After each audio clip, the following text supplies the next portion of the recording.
नमस्कार दोस्तों, आप सभी का हमारे YouTube चैनल में स्वागत है। ये वीडियो बड़े ध्यान से देखने की आवश्यकता है।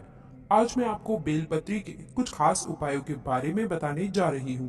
दोस्तों, हम जानेंगे कि यदि कोई व्यक्ति बेलपत्र शिवलिंग पर चढ़ाता है और उस शिवलिंग को खुद चढ़ाने के बाद में एक खास मंत्र का ध्यान करने के बाद में उसे खाता है, तो उसे कौन से लाभ की प्राप्ति होती है। जी हाँ दोस्तों, यदि आप भी शिवलिंग पर बेलपत्र चढ़ाते हैं और आप नहीं जानते हैं कि कौन सा बेलपत्र सबसे ज्यादा असरकारी होता है, तो ये आज की वीडियो केवल और केवल आप ही के लिए है। देखिए दोस्तों, जब आप शिवलिंग पर बेलपत्र चढ़ाते हैं तो उसके बाद में ये कोई साधारण बेलपत्र नहीं रह जाता है, वह साक्षात भगवान शंकर जी के प्रसाद बन जाता है। तो इस वीडियो को आप अपने फायदे के लिए ध्यान से सुनिएगा, और जो लोग हमारे चैनल पर पहली बार आए हैं वो चैनल को सब्सक्राइब करके बेल आइकन को प्रेस करें, और जो भी शिव शंकर के सच्चे भक्त हैं वे कमेंट बॉक्स में हर हर महादेव अवश्य लिख दें। हमारे धर्मशास्त्र में कहा जाता है कि बेलपत्र 6 महीने तक बासी नहीं माना जाता है।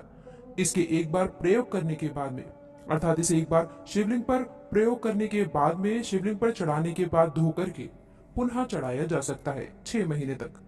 कई जगह शिवालय पर बेलपत्र का उत्पादन न होने के बाद इसके चूर्ण को, कई ऐसे शिवालय हैं जहां पर बेलपत्र नहीं मिल पाते हैं, तो आप इसके चूर्ण को भगवान शंकर को चढ़ा सकते हैं। तो इसके चूर्ण को चढ़ाने का भी सिद्धांत है। बेलपत्र भगवान शंकर जी को चढ़ाने के पीछे एक पौराणिक कथा है। कथा के अनुसार समुद्र मंथन के अनुसार कई चीजों के साथ विष भी निकला था। ये भी चारों ओर फैलने लगा और पूरी सृष्टि को बचाने के लिए भगवान शिव ने इस विष को अपने कंठ में धारण कर लिया। इसलिए महादेव को उस दिन से नीलकंठ भी कहा जाता है। विष के प्रभाव से उनके कंठ का रंग नीला पड़ गया और उनका कंठ जलने लगा, जिसकी वजह से आसपास का वातावरण जलने लगा। और उस समय की एक वैद्य से सलाह लेने के बाद जब देवी देवताओं ने सलाह ली, तो जब उस वैद्य से सलाह ली तो उस वैद्य ने बोला कि आप उन्हें बेलपत्र खाने के लिए बोलिए। भगवान शिव को बेलपत्र खिलाया और उनका जल से स्नान कराया गया। इसके बाद भगवान शिव के शरीर में जो उत्पन्न गर्मी थी वह शांत होने लगी। तभी से भगवान शंकर जी को बेलपत्र चढ़ाने की परंपरा मानी जाती है। शिवलिंग पर बेलपत्र अर्पित करने के बाद हमें जल अवश्य चढ़ाना चाहिए। इससे शिव जी को शीतलता मिलती है, वह उनका आशीर्वाद भी प्राप्त होता है।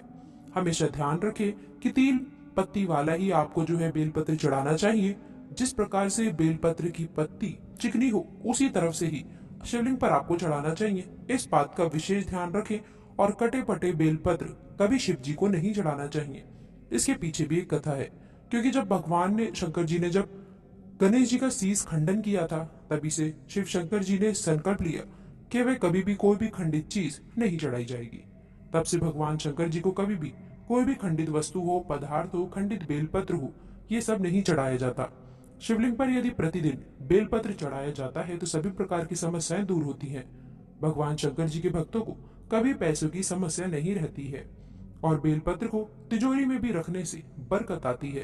तो इस वीडियो को ध्यान से सुनिएगा। वीडियो में हम आपको बेलपत्र से जुड़ी हुई संपूर्ण जानकारी बताऊंगी।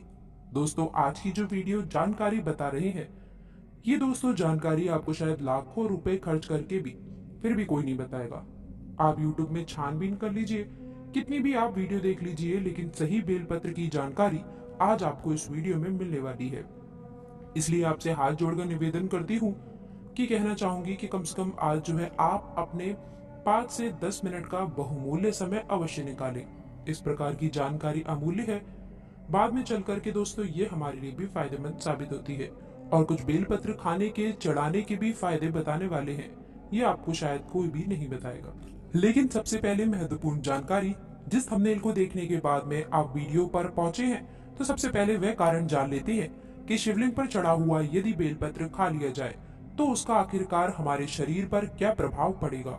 और दोस्तों, बेलपत्र खाने के पहले कौन से मंत्र का जाप करके आपको बेलपत्र खाना चाहिए, आज की जानकारी है। ऐसी जानकारी बहुत कम प्राप्त होगी। देखिए दोस्तों, सबसे पहले आपको क्या करना है, आप लोगों को सोमवार के दिन, किसी भी सोमवार के दिन आप ये उपाय कर सकते हैं। आप लोग को शिवलिंग के पास जाना है और अपने हाथों से 2 बेलपत्र लेकर आपको चढ़ा देना है। बेलपत्र जो चढ़ी हुई हो उसे अपने साथ वापस ले आना है। याद रखिएगा, उस बेलपत्र को आपको नहीं उठाना है जो शिव जी के ऊपर रखी हो, उस बेलपत्र को आपको उठाना है जो उनके चरणों में गिर चुकी हो। उसको लाने के बाद में आप घर पर आ जाइए, उसे गंगा जल से 2 बार छींटे मारी। उसके बाद में एक जो खास मंत्र बता रहे हैं, इससे पहले शायद आपने कई बार ये मंत्र सुना होगा, लेकिन आज इसका सही उपयोग हम आपको बेलपत्र खाने से पहले बता रहे हैं। वह मंत्र है श्री शिवाय नमस्तुभ्यम। इस मंत्र का आपको 11 बार पाठ करना है और आपको जो बेलपत्र है वह अपनी जीभ के द्वारा अंदर ले जा करके ग्रहण कर लेनी है। दोस्तों, ऐसा करने मात्र से आपके घर में जो भी कलह हैं, कलेश हैं, किसी भी स्वास्थ्य को लेकर के कोई बाधाएं चल रही हैं या फिर घर में परेशानियां आ रही हैं, आर्थिक तंगी है, तो वे सब आपकी समय रहते ही समाप्त हो जाएंगी। और जानते हैं कि कौन कौन से लाभ आपको बेलपत्र खाने से मिल सकते हैं। दोस्तों, ऐसा कहा जाता है कि शिवलिंग पर चढ़ा बेलपत्र खाने से शुगर और मोटापे पर भी कंट्रोल रहता है और भी बहुत सारे रोगों को ठीक करने में बेलपत्र कारगर साबित होता है। एक तो बेलपत्र, और वो भी शिवलिंग पर अर्पित किया हुआ, पूर्णतः अमृत के समान है। दोस्तों, इस बेलपत्र को प्रसाद के रूप में या दवा के रूप में खाने से अनेकों लाभ मिलते हैं। आइए इस वीडियो में आगे जानते हैं।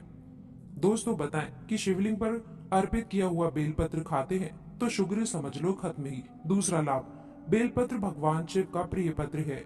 ये तामसिक गुणों को समाप्त करता है, व्यक्ति के शरीर की नकारात्मक ऊर्जा को समाप्त करता है। साथ ही जिन लोगों को अधिक गुस्सा आता है उनको भी इसका नियमित सेवन करना चाहिए। बीपी यानी कि ब्लड प्रेशर की समस्या से ये भी लाभप्रद है और रक्त के विकार को भी ये ठीक करता है, व रक्त को भी साफ करता है।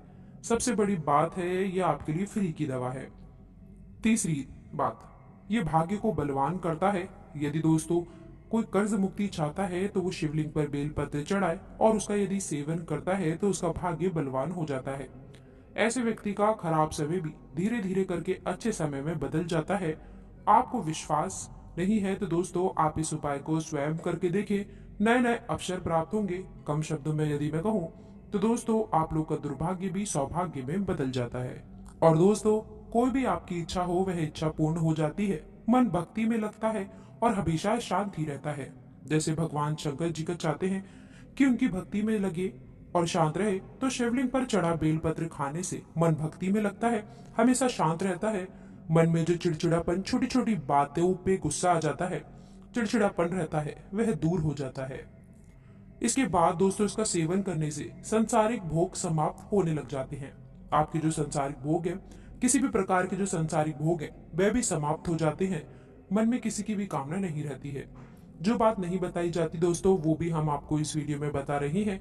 ऐसा माना जाता है दोस्तों, हमने कई वीडियो में बताया है कि शिवलिंग पर चढ़ा बेलपत्र खाने से व्यक्ति को 6 महीने तक लगातार, यदि वह बेलपत्र खाता है शिवलिंग पर चढ़ा हुआ, तो 6 महीने तक शिवलिंग पर चढ़ा बेलपत्र खाते हैं तो व्यक्ति को भूत भविष्य वर्तमान देखने की सिद्धि प्राप्त हो जाती है।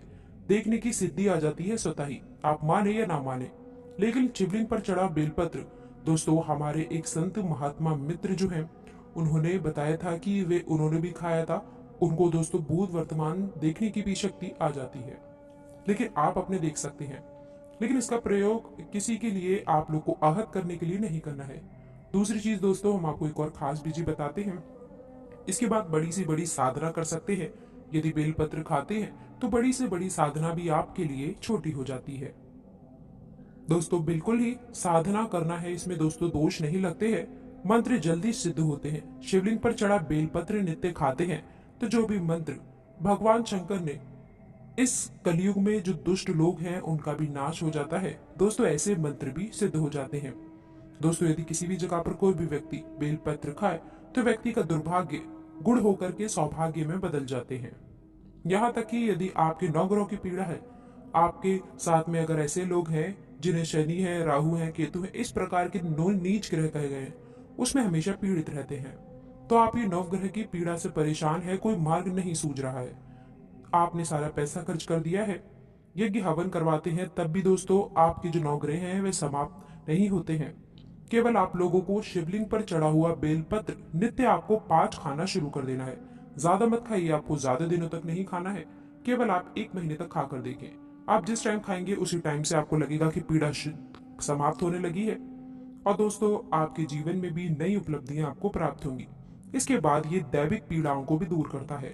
दोस्तों यदि आप लोग को किसी देवी का कुदृष्टि लगा हो, कुप्रयोग लगा हो, तो जीवन में दोस्तों आप लोगों के जीवन में कभी कभार देवी देवताएं जो होते हैं उनकी कुदृष्टि भी आप पर पड़ जाती है। तो दोस्तों कोई देवी देवताओं की पीड़ा आपको सता रही है, वह पीड़ा भी दूर होती है, दैविक पीड़ा दूर होती है। दोस्तों ऐसी पीड़ा से भी आपके जीवन में बहुत सारी समस्याएं आ जाती हैं, जैसे ज्वर है, कई प्रकार के रोग आ जाते हैं, तो दैविक पीड़ा भी दूर होती है, सारे कष्ट भी मिलते हैं। दोस्तों आपके जीवन में यदि किसी भी प्रकार के कष्ट हैं वह भी मिटते हैं। दोस्तों अंतिम बताना चाहेंगे, यदि नित्य शिवलिंग पर चढ़ा बेलपत्र खाते हैं, दोस्तों आपको आराम से इसको खाना है। ऐसा नहीं कि यदि 5 बेलपत्र हैं तो आप 5 ही खाएं। यदि आपसे एक बनता है तो आप एक भी खाना शुरू कर दें, लेकिन आपको नित्य खाना है, तो इससे शरीर सिद्ध हो जाता है। आपका जो शरीर है वह बिल्कुल सिद्ध हो जाता है, वह आपको अनेक प्रकार की सिद्धियों की प्राप्ति होती है।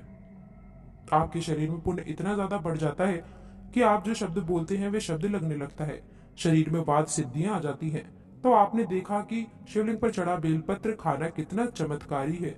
और ये भी कहा जाता है हमारे आयुर्वेद में कि पेट से जुड़ी हुई यदि कोई समस्याएं हैं तो आपको शिवलिंग पर चढ़ा हुआ बेलपत्र नित्य खाने से रोजाना आप लोग को कथित पेट से जुड़ी हुई समस्याएं समाप्त हो जाती हैं। और दोस्तों ये डाइजेस्टिव सिस्टम को भी मजबूत बनाता है, साथ ही जैसे कब्ज है, गैस बनती है, दर्द की समस्या बनी रहती है, तो शिवलिंग पर चढ़ा बेलपत्र खाना शुरू कर दे। धीरे धीरे आपको आराम मिलेगा, लेकिन 100% आराम अवश्य मिलेगा। इसे दोस्तों आपको 2 से 4 दिनों तक खाना है, लंबे टाइम तक दोस्तों खाना है। आपके जीवन में जो परेशानी है, बीमारी है, तकलीफ है, वह सारी दूर हो जाएगी। तो ये जानकारी आपको कैसी लगी हमें कमेंट बॉक्स में अवश्य बताइएगा। और दोस्तों सभी से हाथ जोड़कर निवेदन है कि इसे आप अपने तक सीमित ना करें, इस जानकारी को आगे अपने दोस्त के साथ, मित्रों के साथ, भाई बंधुओं के साथ शेयर अवश्य करें, क्योंकि दोस्तों आपकी एक छोटी सी जानकारी, आपका छोटा सा प्रयास किसी की जिंदगी बदल सकता है। जी हाँ दोस्तों, और अगर आपने अभी तक चैनल को सब्सक्राइब नहीं किया है तो प्लीज चैनल को सब्सक्राइब करके बेल आइकन जरूर दबा दें, ताकि आने वाली ज्ञानवर्धक वीडियो आपको सबसे पहले मिले। मिलते हैं अगली वीडियो में, तब तक के लिए गुड बाय। और अंत तक जुड़े रहने के लिए